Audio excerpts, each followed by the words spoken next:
வராக கஷேத்திரம். லக்ஷ்மி வராகனாக பெருமான் எழுந்துருளி இருக்கிறார். இந்த குளத்துக்கு தெற்கு கரையிலே சீதாரண்ய கஷேத்திரம். சீதாராமர்கள் இங்கு எழுந்துருளினார்களாம். அப்ப ராமன் அம்பு விட்டு ஒரு தீர்த்தம் உருவாயித்து, அதுக்கு தனுஷ்கோட்டி தீர்த்தம்னு பேர்.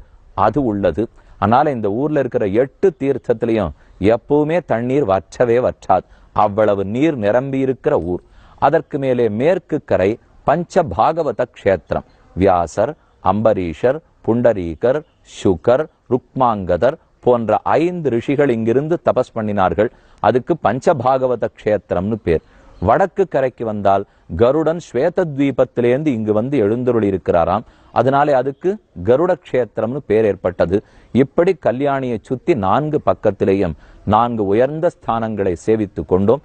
எத்தனை இல்லை எம்பெருமானுக்கு சொத்து. கல்யாணி புஷ்கரணி சொத்து, வேத புஷ்கரணி சொத்து, திருநாராயணபுரமே சொத்து, 108 திவ்ய